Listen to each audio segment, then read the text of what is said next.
अनंत चौबीसी जिने नमो सिद्ध अनंताग्रो केवल ज्ञानी गणधरा वंदु बेकर जो। अनंत ज्ञानी अनंत दर्शी शासने स्थिते स्थितंकर प्रभु महावीर स्वामी जी के चरणों में कोटि कोटि वंदन करने के पश्चात एका बहु अवतारी भीष्म प्रतिज्ञाधारी चर्चा चक्रवर्ती अखंड बाल ब्रह्मचारी आचार्य सम्राट पूज्य श्री जयमल जी महाराज साहब को कोटि कोटि वंदन। जय गच्छातिपति व्याख्यान वाचस्पति उग्र विहारी वचन सिद्ध साधक 12वें पटधर आचार्य प्रवश्री पार्श्वचंद्र जी महाराज साहब गौ तपस्वी अप्रमथ साधक उपाध्याय प्रवश्री गुणवंत चंद्र जी महाराज साहब SS जैन समरी मार्ग के प्रारंभकर्ता अनुपेहा ध्यान प्रणेता प्रवचन प्रभावक परम पूज्य गुरुदेव डॉक्टर श्री प्रधान चंद्र जी महाराज साहब आदि सभी गुरु भगवंतों के चरणों में कोटि कोटि वंदन करने के पश्चात समनी प्रमुखा समी श्री निधि जी को विधित वंदन। गुरुदेव जी की आज्ञा से आत्मा बंधुओं, अनंत ज्ञानी अनंत दर्शी तीर्थंकर प्रभु महावीर स्वामी जिनकी वाणी एक पानी के समान निर्मल है, पवित्र है। जैसे पानी कितना निर्मल होता है, वह सारे जो भी मेल होता है वो मेल को धोने के लिए क्या उपयोग में लिया जाता है? पानी का उपयोग लिया जाता है। शरीर पर मेल हो तो भी उसको धोने के लिए पानी का उपयोग लेते हैं। कपड़े में अगर मेल हो तो उसको भी धोने के लिए, उसको भी दूर करने के लिए जल का उपयोग किया जाता है, क्योंकि वह जल क्या है? निर्मल है, जिसमें मल नहीं है और वह दूसरों को भी वैसा ही निर्मल बना देती है। ऐसे ही तीर्थंकर प्रभु की वाणी जब साधक श्रवण करता है तो वहाँ आत्मा पर जो मल लगा है कर्मों का, उस कर्मों को मल को दूर कर देता है। तीर्थंकर प्रभु की वाणी साधक को पवित्र बना देती है, जीव को शिव बना देती है। लेकिन जब तक ये आत्मा को नहीं जानेगा तब तक वहाँ पर ये कर्म के मेल दूर कैसे होंगे? कहते हैं खुद को जानना है तो सबसे पहले खुदा को जानो, और खुदा को जानोगे तो खुद को अपने आप पहचान जाओगे। जो खुदा है और जो खुद है दोनों में कोई अंतर नहीं है। कहा है अप्पा सो परप्पा, आत्मा ही परमात्मा है और जो परमात्मा है वही आत्मा है। दोनों में कोई डिफरेंस नहीं है। द्रव्य की अपेक्षा से कोई डिफरेंस नहीं है, गुण की अपेक्षा से कोई डिफरेंस नहीं है। वहाँ डिफरेंस आता है तो वो कर्म योग कषाय आदि के कारण से भगवती सूत्र के अंदर 8 प्रकार की आत्माएं बताई जाती है। एक है द्रव्य आत्मा, जिसका निज रूप है। चाहे संसारी जीव हो चाहे मुक्त जीव हो, हर एक में वह द्रव्य आत्मा होती है। दूसरी बताई कषाय आत्मा, जिस समय ये जीव राग द्वेष के वशीभूत होकर क्रोध मान माया लोभ इन कषायों का सेवन करता है, तब उस समय उसकी आत्मा की पर्याय कषाय रूप हो जाती है और उस समय वही आत्मा कषाय आत्मा कहलाती है। बंधु, तीसरी आत्मा बताई है योग आत्मा। योग 3 प्रकार, मन योग, वचन योग और काय योग। तीनों में से कोई भी योगों की प्रवृत्ति हो रही है, ये आत्मा कोई भी प्रवृत्ति कर रहा हो, तब उस समय उसकी जो पर्याय होती है वह योग आत्मा कहलाती है। द्रव्य से सेम है, लेकिन कषाय आत्मा के अंदर आप देखोगे मुक्त जीवों के अंदर कोई प्रकार का कषाय नहीं है, क्योंकि जब तक आत्मा में कषाय रहेगा तब तक वो जीव केवल ज्ञान और केवल दर्शन को प्राप्ति नहीं कर सकता है। वो 10वें गुणस्थान उससे आगे नहीं बढ़ पाएगा, क्योंकि कषाय आत्मा जो 10वें गुणस्थान तक रहती है और योग आत्मा जहाँ मन वचन काय ये कहाँ तक रहते हैं? 13वें गुणस्थान तक। 14वें गुणस्थान में अयोगी बन जाता है, शरीर है तब तक वहाँ पर संसार के अंदर है। ऐसे मन और वचन और काय की प्रवृत्ति करते समय आत्मा योग आत्मा कहलाती है। और फिर चौथी बताई उपयोग आत्मा, ज्ञान दर्शन जो उपयोग गुण माने जाते हैं। ऐसे ज्ञान और दर्शन में रमन करने वाली आत्माएं उपयोग आत्माएं कहलाती है। पहले गुणस्थान में ज्ञान नहीं होता है, मिथ्यात्व का वहाँ पर प्रवाह अधिक होने के कारण से वो ज्ञान भी अज्ञान में बदल जाता है। तीसरे गुणस्थान में भी वहाँ ज्ञान नहीं होता। ऐसे ज्ञान और दर्शन दोनों से युक्त वह आत्मा उपयोग आत्मा कहलाती है। लेकिन ज्ञान में ही जब भ्रमण करने लग जाती है तब उस समय वह आत्मा ज्ञान आत्मा हो जाती है, और सिर्फ दर्शन में ही रमन करने लगती है तब वह आत्मा दर्शन आत्मा। सातवें गुणस्थान से आगे बढ़ने के लिए जब आत्मा आगे बढ़ जाती है तब वही आत्मा चरित्र आत्मा कहलाती है। और वीर्य आत्मा जो सभी में होता है, संसारी में भी और मुक्त जीवों में भी वीर्य आत्माएं होती है। वह वीर्य आत्मा मुक्त जीवों के अंदर कहा जाता है, सिद्ध जो होते हैं उनमें अकरण वीर्य होता है। अकरण यानी जो वापस किया नहीं जाता है, ऐसा वीर्य। सिद्धों के अंदर अकरण वीर्य होता है, लेकिन बाकी सब जीवों के अंदर ये वीर्य आत्मा सभी में होती है। ऐसे 8 प्रकार की आत्माएं होती है बंधुओं। इसमें कुछ जो है सभी में होता है और कुछ बहाव की लहरों के समान, जैसे जैसे जीव के जो परिणाम आते हैं उसके अनुरूप उसका पर्याय बदल जाता है और वह आत्मा का रूप भी अलग हो जाता है। ऐसे देखा जाए आत्मा का तो कोई रूप नहीं होता। रूप किसका होता है? जो रूपी पदार्थ होते हैं, जिसमें वर्ण गंध रस स्पर्श होता है, उसी में रूप होता है। लेकिन आत्मा तो क्या है? अरूपी है। उसमें ना तो वर्ण है, न गंध है, न रस है और न स्पर्श है। बंधुओं, जैसे एक पानी है, पानी का खुद का आप देखोगे, उसमें जो आप रंग मिलाओगे उसका वह रंग हो जाता है। उसमें आप जो पदार्थ डालोगे, शक्कर डालोगे तो वह मीठा हो जाएगा, नींबू डालोगे तो वह खट्टा हो जाएगा। जो चीज़ उसमें डालते हैं वैसा वह उसका टेस्ट बन जाता है। जिस बर्तन में डालोगे वैसा वह बन जाता है। एक बार के लिए हम कह सकते हैं कि वहाँ पर उस पानी का स्वयं का ना तो टेस्ट है और ना स्वयं का कोई रूप है, न कलर है, गंध नहीं। लेकिन फिर भी कहा जा सकता है कि ये अलग अलग विभिन्न रूप को धारण करती है, लेकिन खुद का भी होता है। ऐसे पानी का कोई कलर नहीं, जो कलर दोगे वो कलर बन जाएगा, लेकिन ऐसे उसका ट्रांसपेरेंट कलर है। ऐसे पानी का कोई गंध नहीं कहते हैं, उसमें जो सुगंधित पदार्थ डालोगे तो वह सुगंधित बन जाएगा।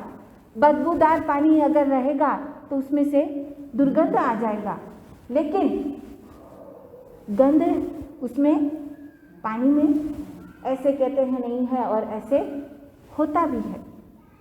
बंधुओं, ये जो जल है, ये पानी जो है, इसमें आप अलग अलग रूप देखते हैं। वैसे ही ये आत्मा जो है, इसका भी ये जैसे जैसे जिस गति में जाती है वैसे वैसे ये पर्याय उसे अलग अलग रूप दे देती है, लेकिन वो पर्याय का रूप है।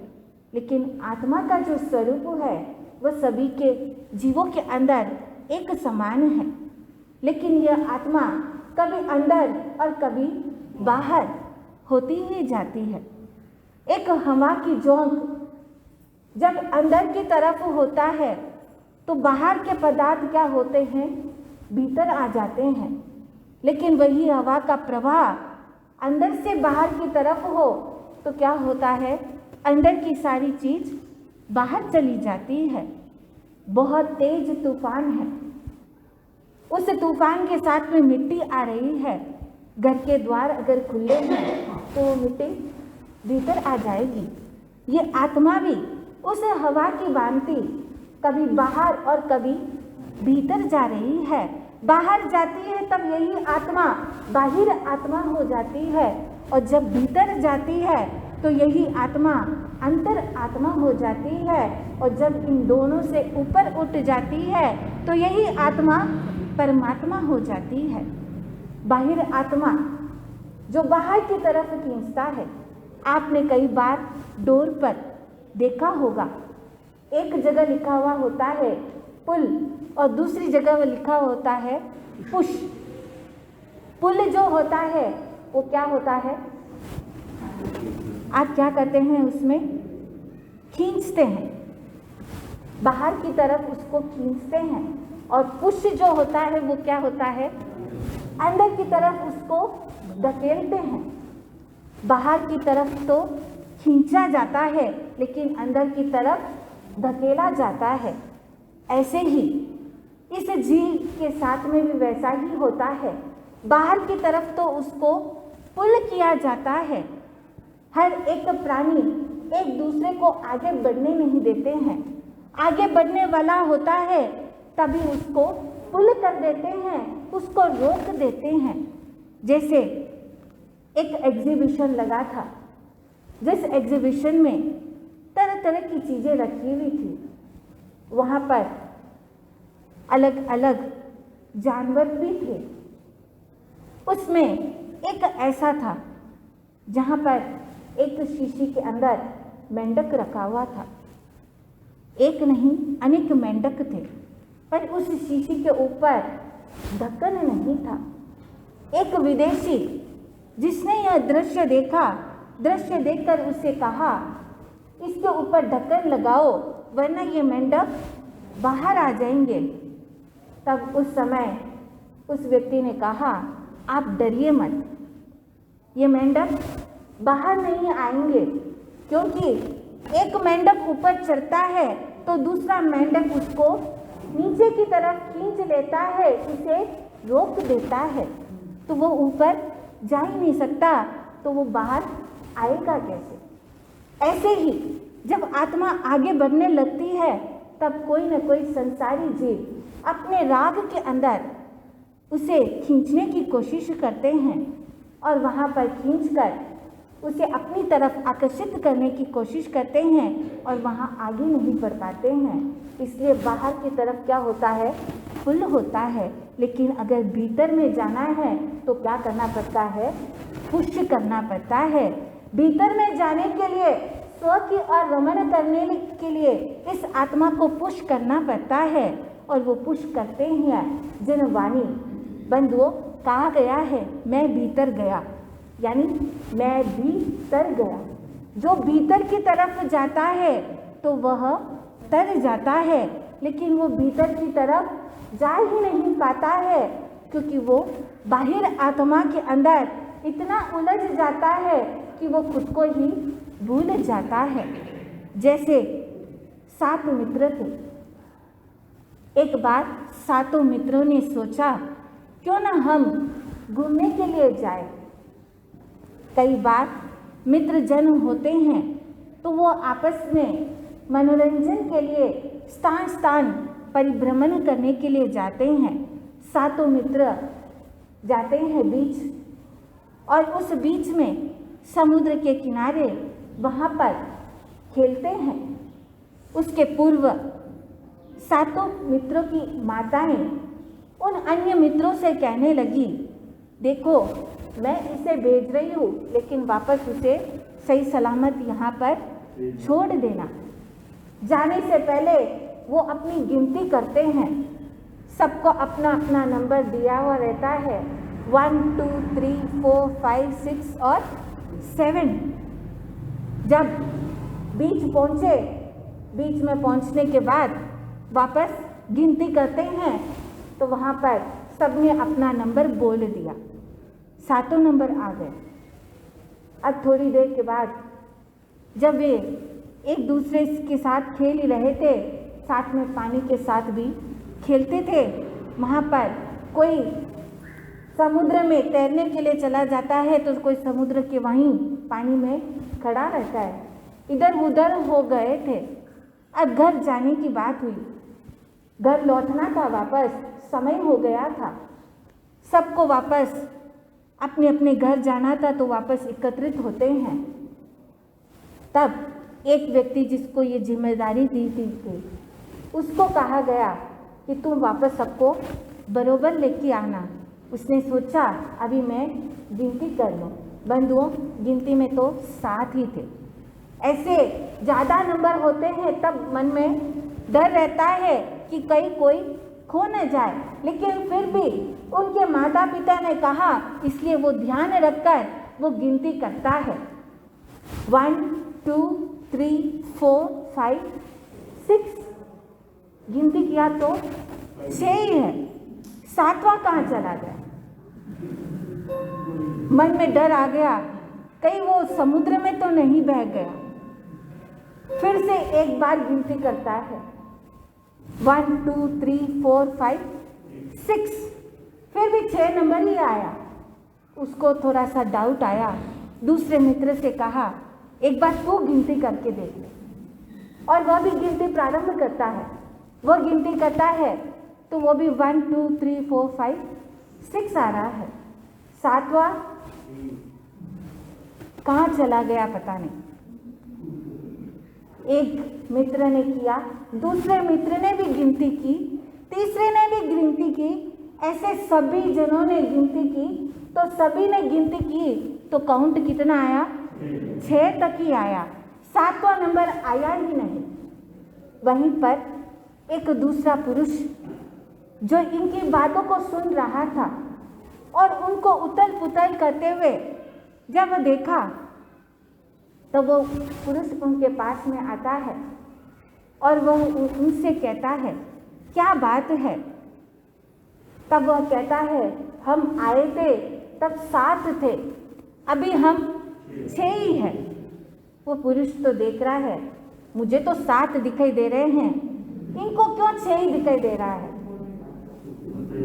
उसे पूछा, तुम्हें 6 क्यों दिख रहे, तुम तो 7 हो। तो वो मित्र कहता है, नहीं हम 7 कहाँ हैं, देखो 6 ही है, 1 2 3 4 5 और 6। तब उस व्यक्ति ने कहा, 1 मिनट ठहरो। एक व्यक्ति को बुलाया, उसके पीठ पर थपाते हुए कहा, बोल गिनती। उसने कहा 1। फिर दूसरों को पीठ पर थपाया, उसने कहा बोल गिनती, तो बोला 2। ऐसे तीसरे को बुलाया, चौथे को बुलाया, पांचवें को बुलाया, छठे को बुलाया और फिर 7वें को बुलाया, तो आ गई गिनती कितनी, 7। बंधुओं, वो सारे मित्र कहने लगे, हम सेम टू सेम यहीं पर खड़े हैं, हम गिनती कर रहे थे तब तो 6 आया और ये गिनती कर रहे तो 7 कैसे आया। तब उस समय उस व्यक्ति ने कहा, तुम सबने क्या गलती की, सबकी गिनती तो कर ली लेकिन खुद की गिनती नहीं की, खुद को ही भूल गए, तो फिर तुम 7 कैसे हो सकते हो। बंधुओं, कहा है, भूल से भी कोई भूल हो जाए तो भूल समझकर भूल जाना, लेकिन भूलना सिर्फ भूल को भूल कर भी स्वयं को मत भूलना। अगर कोई भी गलती हो जाए तो उस गलती को भूल जाना, लेकिन खुद को कभी नहीं भूलना। ये आत्मा भी ऐसे ही उन मित्रों की भांति सबको याद रख लेती है, लेकिन खुद को याद नहीं रख पाती है, खुद को ही भूल गई है। इसलिए इस 4 गति 84 लाख जीव योनि के अंदर परिभ्रमण करती है और परिभ्रमण करते हुए नाना प्रकार के कर्मों का बंद कर कर ये इतनी भारी हो जाती है कि वह स्व का बोध प्राप्त नहीं कर पाती है। वहाँ पर आत्मा के ऊपर वह परत लग जाता है। बंधुओं, जैसे दर्पण के ऊपर अगर परत हो तो वहाँ पर प्रतिबिंब जो है वो क्लियरली दिखाई नहीं देता है, और अगर दर्पण साफ है वहाँ पर उस पर कोई परत नहीं है, लेकिन अगर खुद के चेहरे पर ही खोट हो खुद का चेहरा ही अगर मलिन हो तो वहाँ आप दर्पण से अपेक्षा करते हैं कि मुझे स्वच्छ दिखाई दे, निर्मल दिखाई दे, तो होगा क्या? नहीं होगा।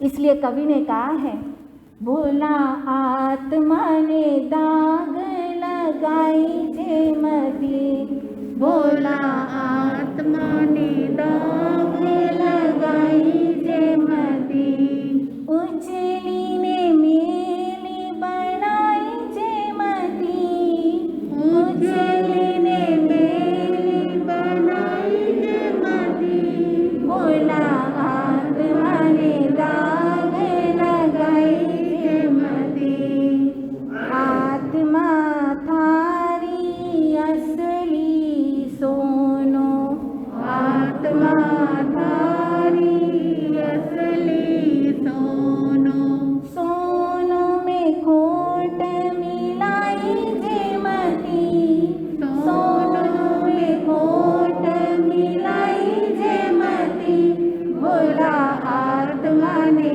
दाग लगाई जे मती, आत्मा थारी अमृत की प्याली, आत्मा थारी अमृत की प्याली, इनमें जहर मिलाई जे मती, इनमें जहर मिलाई जे मती, भोला आत्मा ने दाग लगाई जे मती, भोला आत्मा ने दाग लगाई जे मती, आत्मा थारी धर्म री गूदड़ी, आत्मा थारी धर्म री गूदड़ी, पापड़ी खोल चढ़ाई जे मती, पापड़ी खोल चढ़ाई जे मती, भोला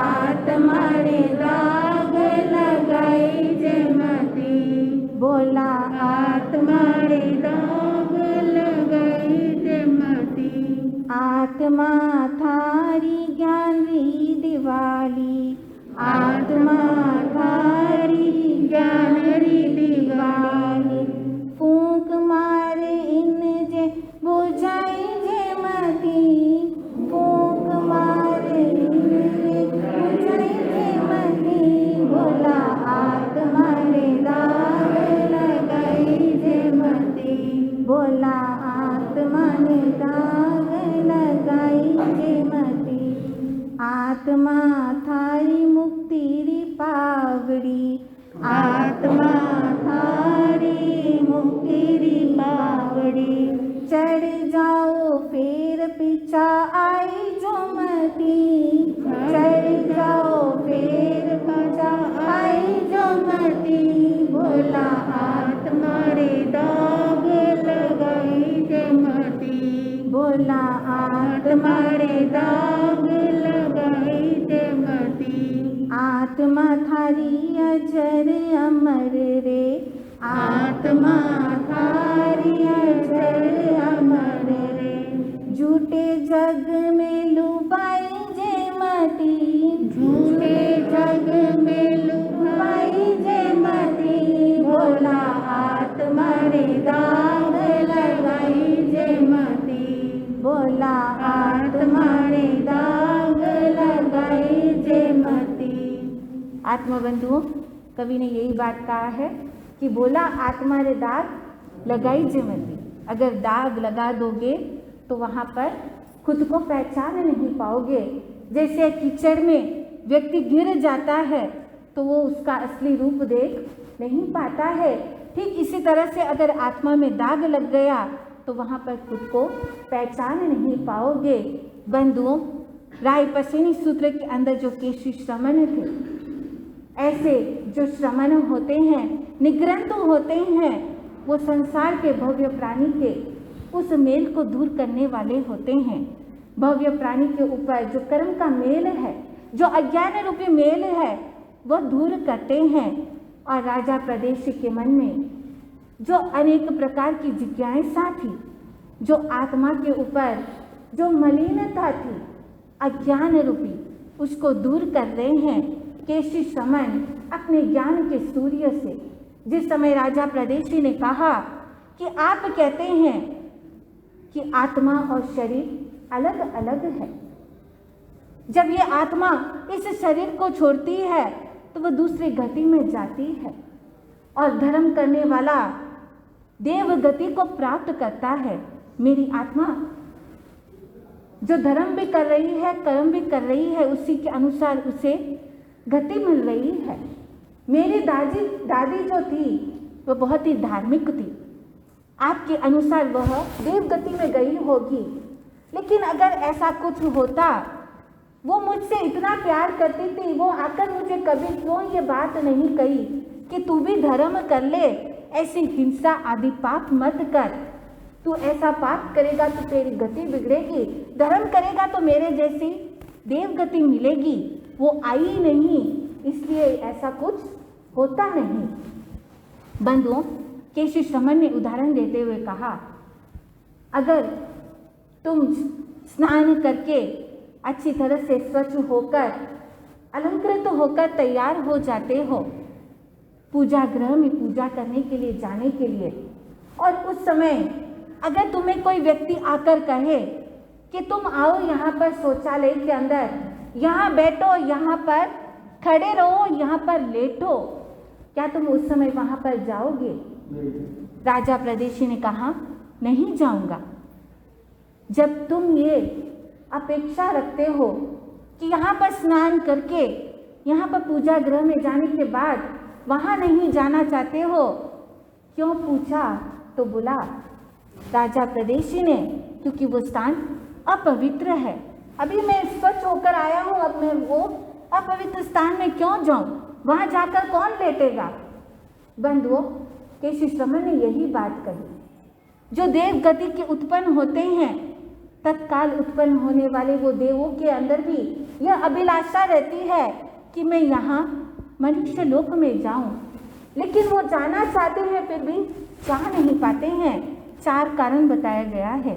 ठाणांक सूत्र के अंदर आता है कि सबसे पहला कारण, वो जो देव गति के जो जीव होते हैं, वहाँ पर देवलोक में उत्पन्न होने के पश्चात काम भोग में इतने उलझ जाते हैं और उसमें इतने आसक्त हो जाते हैं, वो काम भोग उन्हें इतना प्रिय लगता है कि उसको छोड़कर वे आ नहीं पाते हैं। दूसरा कारण बताया, वहाँ इन काम भोगों का सेवन करते हुए दिव्य काम भोगों का सेवन कर रहे हैं, उस समय वहाँ पर वो उसी से आसक्त रहते हैं और देवलोक के प्रति उनकी आसक्ति बढ़ जाती है। उस समय वो सोचते हैं, अभी मैं उन परिवारजनों को याद करूं, उनके दुखों को स्मरण करूं, तो मैं अभी जो आनंद भोग रहा हूँ वो भी छिन छिन बितर जाएगा। मुझे उनको याद नहीं करना है, इसलिए वो देवलोक के देवता यहाँ पर आ नहीं पाते हैं। तीसरा कारण बताया, वो जो देवता होते हैं वो भी कहते हैं मैं अब जाऊँ अब जाऊँ अब जाऊँ, लेकिन वहाँ देव गति के अंदर जैसे ही देव उत्पन्न होते हैं, उनके सामने नृत्य आदि करते हुए अनेक नाटक दिखाए जाते हैं। वो नाटक बंधुओं इतना लंबा चौड़ा होता है, वो देव जाने लगता है, सोचता है, दूसरे देव उन्हें रोकते हैं, थोड़ा नाटक पूरा कर लो, देख लो, उसके बाद तुम चले जाना। वह भी सोचता है मैं बीच में क्यों उठकर जाऊं, वहाँ पर पूरा नाटक होने के बाद मैं वहाँ पर जाऊँगा, अपने परिवार के पास में जाऊँगा, जो पिछला भव के जो संबंधी हैं उनसे मिलूँगा। लेकिन वो नाटक पूरा होते होते यहाँ पर कई पीढ़ियाँ बीत जाती है। वो जाना चाहते हैं लेकिन इसके कारण से वो जा नहीं पाते हैं। बंधुओं, चौथा कारण बताया कि वहाँ देवलोक के जो देवता होते हैं उनको मनुष्य लोक से उनके इतनी दुर्गंध आती है कि वो उस दुर्गंध में वातावरण में आना नहीं चाहते हैं। कहा जाता है ये जो दुर्गंध का पुद्गल है 400-500 योजन तक वहाँ ऊपर की तरफ उन्हें वो गंध आती है। ऐसे कहा जाता है ज्ञानेंद्रिय का जो विषय होता है, जो क्या है ज्ञानेंद्रिय का विषय, सूंघना, जो गंध है वो ज्ञानेंद्रिय का विषय है। वो विषय 9 योजन तक की का ही बताया गया है, लेकिन यहाँ पर 400-500 योजन कैसे बताया? कहा जाता है यहाँ से ज्ञानेंद्र के जो पुद्गल है, चाहे शुभ हो या अशुभ हो, अब वो जो पुद्गल होते हैं वो पुद्गल 9 योजन तक ऊपर जाते हैं, लेकिन ये 9 योजन तक ऊपर जाते समय दूसरे और पुद्गल उनके साथ में मिश्रित हो जाते हैं, तो वो पुद्गल और आगे 9 योजन तक चलते हैं, फिर वहाँ और अन्य पुद्गल वहाँ पर मिश्रित हो जाते हैं। एक पुद्गल 9 योजन तक ही जाता है, लेकिन वो पुद्गल से पुद्गल मिलकर ऐसे 400-500 योजन तक वह चला जाता है। इसलिए यहाँ इस मनुष्य लोक के अंदर वो जो गंध आती है वो देवताओं को इतनी दुर्गंधमय लगती है कि वो यहाँ आना चाहते नहीं हैं। जैसे तुम्हें स्नान गृह से, पूजा गृह से, शौचालय में जाने के लिए जैसे तुम्हें अच्छा नहीं लगता है, वैसे वो देवताओं को भी यह अच्छा नहीं लगता है। तो वो तुम्हारी जो दादी है वो कैसे आए? बंधुओं, जहाँ पर स्थानांक सूत्र के अंदर ये 4 कारण बताए जाते हैं कि देवता यहाँ पर क्यों नहीं आ पाते हैं, और 4 कारण ऐसे भी बताए जाते हैं स्थानांक सूत्र में कि देवता क्यों आते हैं। बंधुओं, आज तो घड़ी में समय हो गया, कल आपको बताएंगे, जैसे जैसे अवसर होगा वैसे बताया जाएगा कि देवता धरती पर आते क्यों हैं, आने का उनका लक्ष्य क्या है। राजा प्रदेशी जिसके मन में ये जिज्ञासा थी, अब वो कैसे उसका मन के इस जिज्ञासाओं को समाधान प्राप्त करता है, कैसे वह अपने निज रूप को जान लेता है, आगे बढ़ता है। जैसे जैसे अवसर होगा वैसे वैसे बताया जाएगा। इन्हीं शब्दों के साथ आनंद।